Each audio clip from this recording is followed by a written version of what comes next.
Good afternoon, everybody. I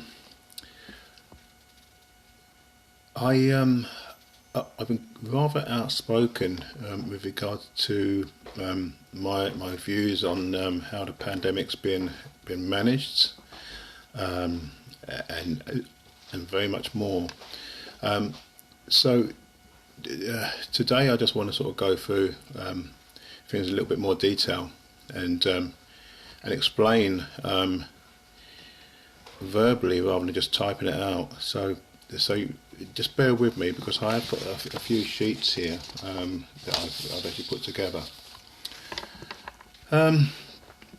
So for me, this started back in April 2020, when 24 hours after giving birth, my daughter and her newborn were put in a COVID ward.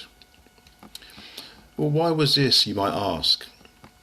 Well, it was because her temperature was slightly higher than normal. This, however, was normal for her. After 3 C-sections and 3 slightly higher temperatures each time, this is on her records. But even after protesting, she and her newborn were put in a COVID ward. No other symptoms whatsoever. Of course, this shocked and frightened me, so I can imagine what it done to my daughter. The fact that my daughter and grandson, already both weak after the birth, were now in a ward where we were told a highly infectious and deadly disease was rampant, absolutely terrified me. I contacted my MP, who was a good support, but still my loved ones remained in that ward. Now comes where things really stopped making sense. Before being put in the COVID ward, my daughter was told she would be tested for COVID. Of course, she saw no problem with this, but the problem only began when they said, "We'll test you and let you know the results. And if you're negative, we'll either put you back in the maternity ward or you'll have the option of discharging yourselves, but until we know, we have to put you in a COVID ward." During these times, nobody was allowed in hospitals other than the patient. So she had no source of family support, completely isolated. The two of them had to sit it out and wait, whilst also having no maternity support whatsoever. Literally left alone after C-section to look after baby, because everything within that COVID ward was COVID focused. After 24 hours, the results came back negative. And so she was given the choice of returning to the maternity unit or going home. Now for me this made no sense. Hear me out, okay? You have a slightly high temperature, which is normal for many women after C-section. So they test you for COVID. But before they know the results, they put you in a highly infectious ward with highly infectious patients. And if the test comes back negative, they will put you back in the maternity ward. Question: what happens if during your stay in the COVID ward you pick up the virus? You aren't tested again, and you are either go back to the maternity unit or you leave for home, whilst now potentially carrying this highly infectious disease within you. The fact that this made no sense got me thinking about this rampant and deadly virus. I began asking myself the following: why was this allowed to happen? After all, we were warned about this deadly virus which was coming our way months in advance. Why did we do nothing to prevent this virus from entering the UK? Why did we fail to lock down our borders? In fact, both Italy and Spain had warned us that unless we do what's necessary, the UK will have it as bad, if not worse, than their European cousins. We were in the more fortunate position than the rest of Europe. We were told it's coming our way. We are also an island. We should have been able to secure our borders, but we didn't. Why? This remains an unanswered question. So now COVID is here, and we're told it's killing thousands upon thousands. We're told that in order to save lives, the country will have to go into lockdown. And so the great majority of the people are fully supportive of this, and into lockdown we go.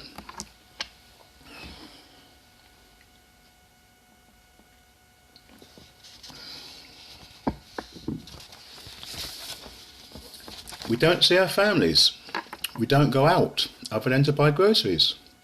And we're then asked to go outside and clap for our wonderful and ever so brave NHS workers every Thursday at 7 p.m. We do this because the country is together in this and we want to do our bit. But it was during this time that what happened to my daughter and her newborn occurred. And now I'm having to think a little more critically about the whole thing. I discovered neglect within the treatment she received, no support from nurses, etc. I discovered health risks within the treatment she received, placed in a highly infectious and deadly ward. I wish this had never happened because I, like others, would still be living in the ignorant bliss regarding the situation we find ourselves in. But it did happen, and I cannot pretend it didn't. Because of this, I've been extremely active on social media in my attempts at informing others as to what's going on. Because of this, I have lost many friends I've had for many years. I have lost family I've known all my life. Because of this, I've been called a raving lunatic, spouting absolute rubbish. Because of this, I have had my lovely friends telling me off and then blocking me from their lives. Why? Because I dared to highlight what I know. Not what I think, what I know. I have always been a people person, and though I don't live my life in order to win people over, I have always been respectful and honest. So why now would I jeopardise my character, my integrity, and my reputation? Since this began in March 2020, I have witnessed many people suffer and continue to suffer mental health issues, non-treatment for life-threatening conditions such as cancer, heart disease, amongst others. I've said all along regarding this pandemic that there has to be balance, and there is not. Everything is about COVID. People living with potentially deadly cancers growing unchecked inside them, still undiagnosed, because of the risk of them contracting COVID. No balance. We must keep things in perspective, and we're not. Whilst we don't, more lives will be lost, and I simply cannot understand why, if our government wants to keep us all alive, as they say, then why aren't they looking at the bigger picture and seeing what this situation is doing to the people of the United Kingdom? We must also look at the testing procedures which are being used to confirm a positive test. And as I'm no scientist, I'm not going to question this myself. However, I have listened to and spoken with a few eminent scientists, doctors and physicians and other health professionals who have looked into the testing procedures and have questioned the validity of these tests. What we the people are asking for is transparency. Sadly, we're not getting transparency. Instead, we are getting one side of the story, and that is wrong. For there to be dark, there also has to be light. This is how it works. How can something be dark without its opposite? And so we, in order for us to exist in a transparent world, we must have balance. We must be allowed to express our concerns, and we must not be suppressed or censored. We should not be threatened by social media giants just because we challenge the narrative. I have attended a few legally approved peaceful protests. These before lockdown, so everything was legal. 2 of which have been local to me and the other being in London.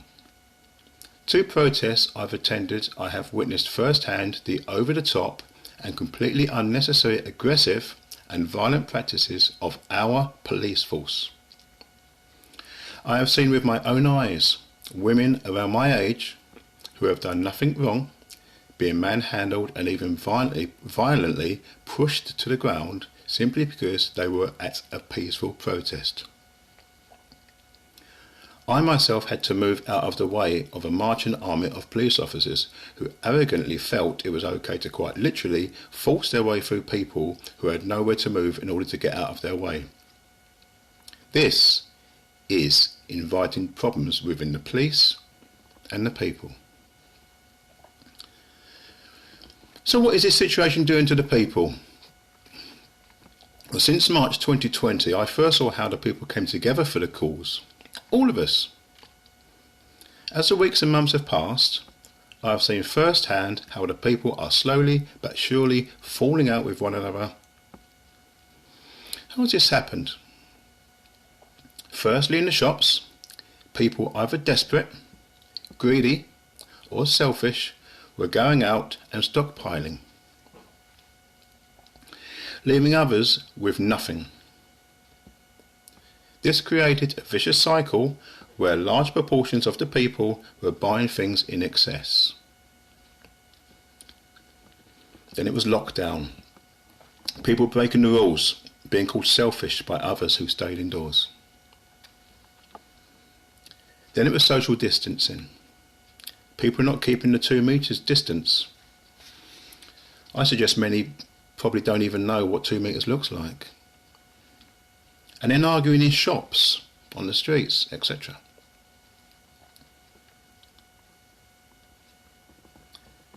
Then it was mask wearing, or not.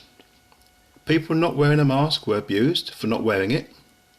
Non-maskers were being called selfish by judgmental people with no idea of any underlying health conditions the other person might have. Then we have the non-mask wearers calling mask wearers sheep and other derogatory remarks. Both are wrong. Then it was people visiting family, neighbours reporting them. Do we know what those family are going through? Do we understand that that family might need that family support? No, we don't, but we judge. Now we have people who are reluctant in having the vaccine, being told they're selfish, and that they should have the vaccine so life can go back to normal. These vaccine reluctant people are being described by many of those who are having the vaccine as anti-vaxxers.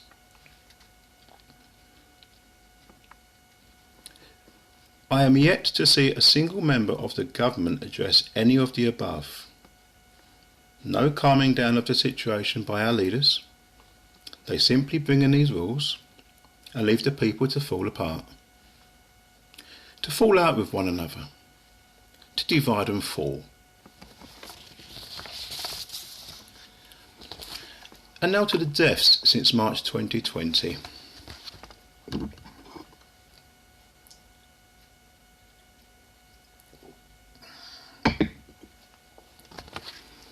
We're constantly being told of how many people have died of COVID-19.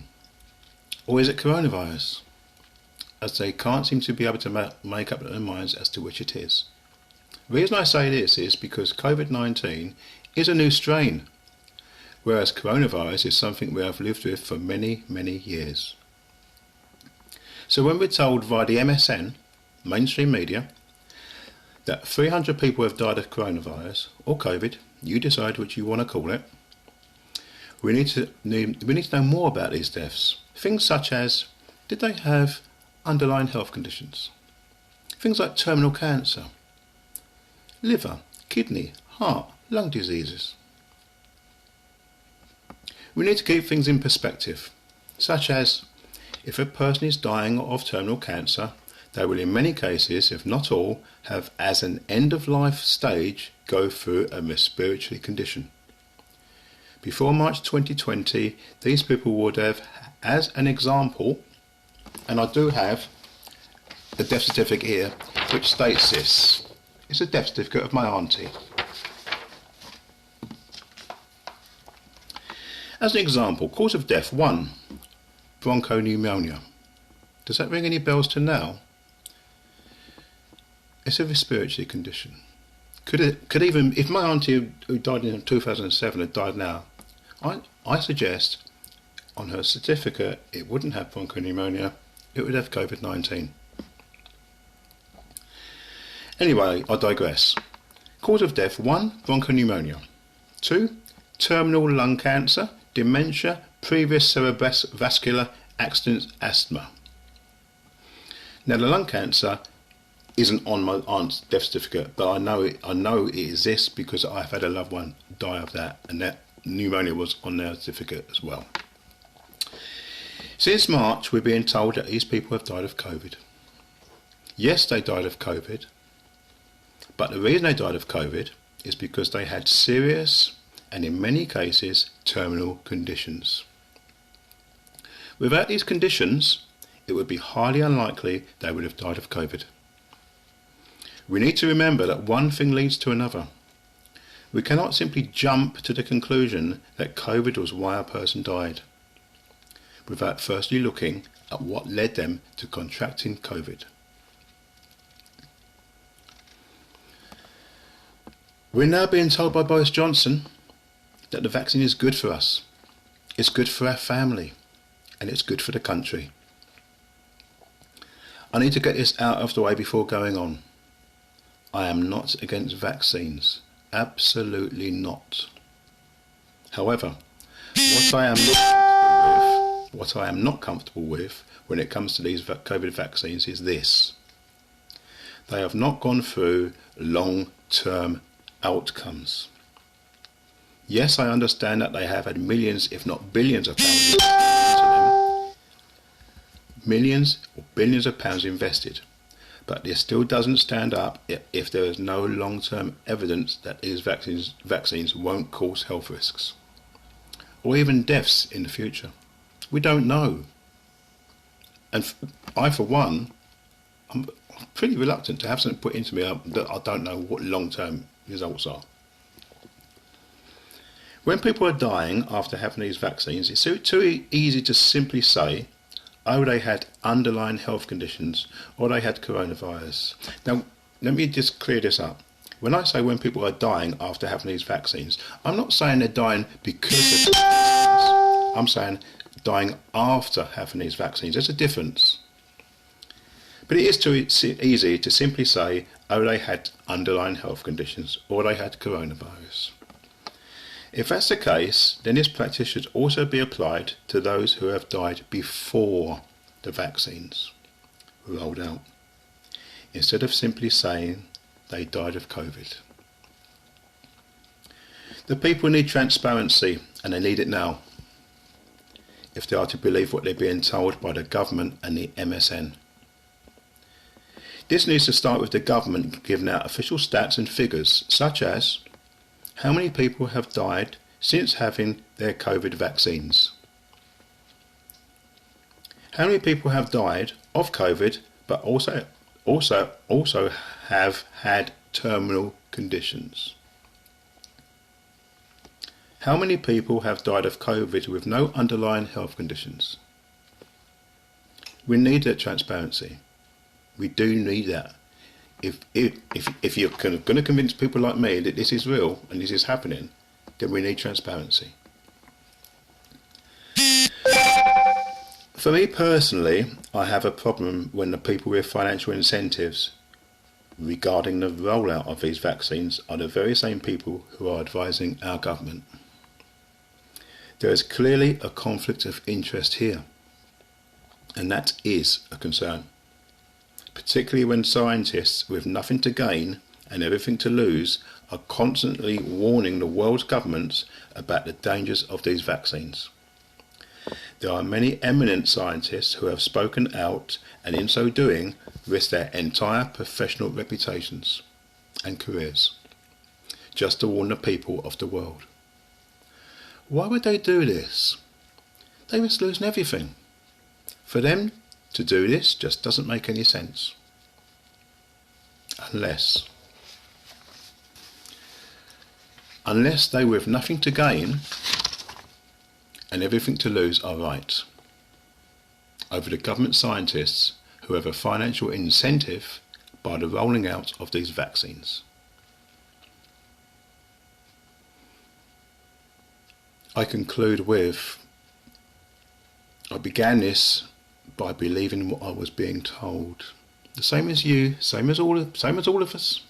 I believed it. I supported it. I'm a people person. I care about the people. I've been a youth mentor for nearly 30 years. I began this by believing what I was being told. Not because I trusted the government, but because I didn't believe they saw me as collateral damage in their bigger picture.